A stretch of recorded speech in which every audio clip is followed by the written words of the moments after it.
Сәлем достар, менің есімім Альфия. Бұл бірге тоқу каналымыз. Кардиган тоқуды жалғастырайық.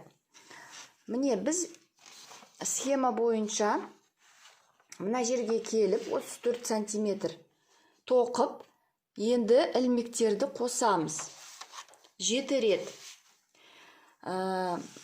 Қолтықтан иыққа дейін, орысша айтқанда пройма дейміз, оны мен 18 сантиметр шамасында жасаймын. Сіз өзіңіз білесіз. Ол бірақ 18, 19, 20 болуы мүмкін.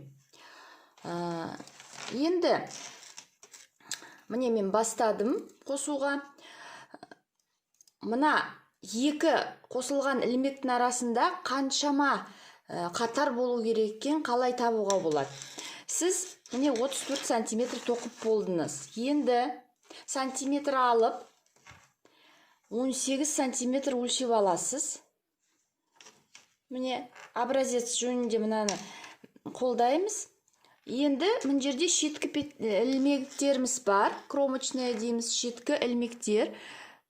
Міне осыларды санаймыз.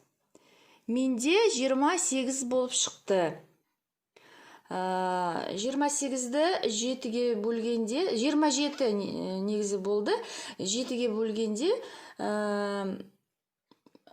шамасында 4 осындай ілмек болды. 4. Ол 4 ілмек мына полотно дейміз қой, полотнодағы 8 қатарға келеді. Біреуін шешеміз қой алдында, тоқымаймыз бір ряд, бірінші ілмекті. Енді мына жерде қостық бір ілмек, мынандай 4 қатар қоспаймыз.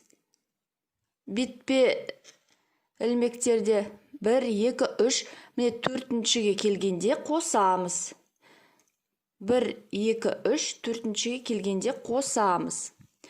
Сосын 7-ші ілмек қосқанда, мына жерді өлшейсіз, 18 болмаса, тағы үске қарай дым қоспай 4-6 ряд тоқуға да болады. Ештеңе етпейді. Ол да дұрыс болады. Дұрыс санамасаңыз, дымда етпейді. Солай алға қарай тоқуға болады. Енді қалай қосамыз біздер? Міне мен 7-ші ілмекті қазір қосу керекпін. Сондықтан мен қосылдым сізге видео көрсетейін деп. Міне 1, 2, 3, 4. Енді қосамыз. Қосқанда мен мына жерде қоспайым. Кішкене әрірек қосамыз. Яғни мына жерде жеңге көтеріп аламыз қой ілмектерді. Женімізді тоқығанда. Сонда мына жерде бір осындай әдемілеп тұрсын деп ілмектеріміз соған біздер мына жерде қоспаймыз. Бір ілмекті кішкене жібереміз. Біріншісін шешеміз, бір ілмекті тоқып жібереміз. Сосын бұлай жай іліп ілмек қосамыз. Ары қарай жалғастырып тоқи береміз.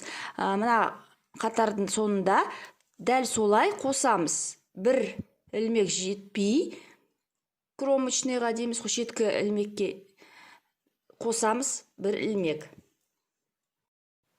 Міне біз қатардың соңына жеттік. 2 ілмек қалды. Енді бұлай қосамыз, іліп, соңғы ілмекті тоқып тастаймыз. Енді терісінде қалай тоқимыз? Біріншісін шешеміз міндетті түрде. Тоқып тастаймыз. Енді мына қосылған ілмекті бұлай кішкене бұрып тоқимыз. Артынан алып, міне, артынан бұлай. Осылай тоқып тастаймыз. Олай тоқмасаңыз, мына жерде тесік болып шығады. Қосылған жеріңізде. Болды, ары қарай тоқи береміз. Енді мына жерді тоқып болған соң өлшейсіз 18-19 қанша керек сізге. Әлі жетпесе, әлде де 1, 2, 3, 4 қатар тоқып ұстайсыз. 18-ге жетсеңіз, онда тоқтаймыз. Сосын мына тоқтаған соң мына қысқа қатарды тоқимыз. Бұлай иық түсу үшін біз қазір мына жерде боламыз. Енді бұлай тоқу бастаймыз. Мына жерге жетпей бірнеше ілмек аударамыз тоқымызды. Мына жерге жетпейміз. Бірнеше ілмек тағы да қайтаймыз. Мына жерге тағы жетпей бұрыламыз. Осылай тоқимыз. Сосын мына жерде мойынның кесілуін тоқуды бастаймыз. Ортадағы ілмектерді жауып, мына жерде кішкене ілмектерді жайлап жауып бітіреміз. Артқы жақты. Қазір мен сіздерге мына қысқаша қатарды қалай тоқуға көрсетемін. Мен әлі мына жерде қаншама бұрылыс жасайым деп ойламадым. Қанша ілмек қалдыратын ойламадым. Қазір тек техникалық қалай жасайтын көрсетемін. Сосын тоқып болғасын айтып берем. Қанша ілмек қалдырдым, қашан бұрылдым. Қазір тек мысалын көрсетем. Мұнда мысалы 1, 2, 3, 4, 8 ілмек. Міне жетпедік. 8 ілмек тоқымай мына жерге. Енді бұрыламыз. Міне, бұрылғанда бірінші ілмекті шешеміз. Сосын оны бұлай тартамыз. Міне, бір ілмек, 2 ілмек болып шықты. Сосын ары қарай жалғастыра береміз. Сонында дәл солай 8 ілмек қалдырамыз мына жерде. Мына жерде. Қазір көрсетемін.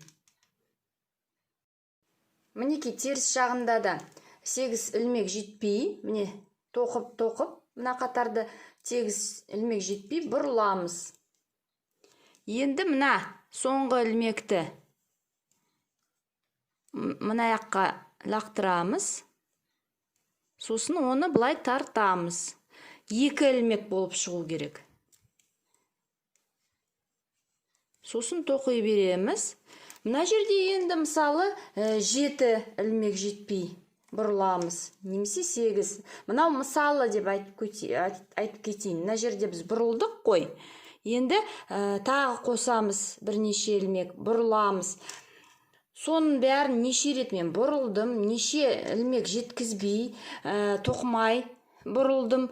Мына жерде айтып кетемін. Сосын қазір жылдам түсіріп жатқаным, балдарым шуламай ұйықтап жатқанда жылдам көрсетейін деп осы видео түсіріп жатқаным. Бәрін тоқып болғасын айттам, қанша неше рет әлі санамадым, ойламадым ол жағын. Сосын мына жерде 1-2 бұрылыс жетпегенде мына мойынды тоқу бастаймыз. Онда айта кетем, неше ілмек мына жерде ортадағы жабу керек. Сосын бөлек мына жерді тоқып ұстау керек. Сосын мына қысқы қатарлы қалай тоқып бітіреміз қой, оның бәрін қайтып жинап алу керек бір қатарда. Оны да қалай тоқып ұстау керек. Мына 2 болып кетті ғой, бір ілмегіміз 2. Оны қосып қайтадан бір ілмек қылтып жібереміз. Мына жағда бәрі түсінікті деп, сізге түсінікті деп үміттенемін. Келесі кездескенше, келесі видео қосылғанша осылай тоқи беріңіз. Сосын мен қосыламын. Сау, саламат болыңыз.